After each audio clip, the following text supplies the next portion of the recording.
that God gave you that you can use to give back to your community. So I'm going to circle back to mentors. When we arrived here, I was 15. We moved here from Kansas. I'd never lived anywhere else. Got to Lewisburg, Pennsylvania, and football practice started pretty quickly. And Ray Patios was my head football coach, even though I was a sophomore. Those of you that know Ray know that he's pretty old school.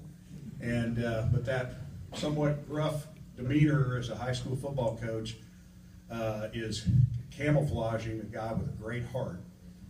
And Ray figured out pretty quickly that academics meant as much to me as football. And so, now remember, this is back in 1973, so there's no putting together a DVD or uploading some game film and zapping it out to college coaches.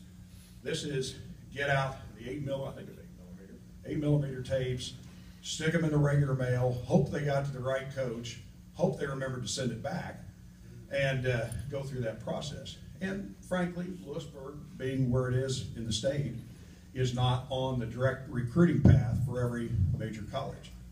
But because Ray would put the effort into it, he managed to get the Syracuses, the Penns, Army, a number of other schools that he felt would fit me academically as well as football-wise. He went the extra mile. So I ended up going, actually went to West Point. I made a first big mistake of my life. That wasn't for me.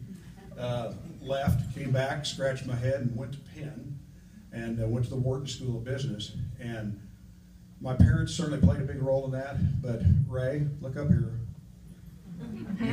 If you hadn't pushed those coaches and helped me go through that process, I don't think I'd have ever made it to the Wharton School of Business. So I wanted to make this trip up here as much as anything to say thank you to you and your lovely wife. So can we give him a round of applause?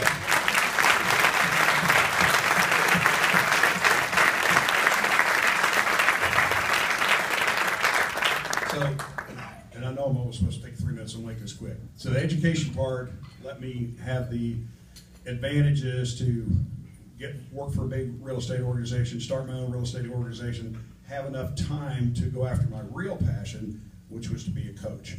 I couldn't quit my job to be one, so I found a volunteer avenue to do it, and it took me a year or so to realize it wasn't my X's and O's abilities that was the reason that the good Lord put me there. He put me there so as an insertion method into the lives of a lot of urban kids. And I coach kids who have horrible home lives. Not all of them, but some of them. One parent family, we'll take that. But many of them didn't have that around. Some of them were living with vague cousins or nephews. And so if I had a role, my role was to try to have a little bit of stability in some lives that were pretty unstable. So for 15 plus years, I had a chance to give back a little bit through something that I enjoy doing, which is 7-on-7 football. Is a fast-paced, fun game, but it lets me do what Ray Patios, Charlie Ague, and some other people here at Lewisburg High School did for me when I needed it. So thank you very much, and I'm going to hand it back to Holly.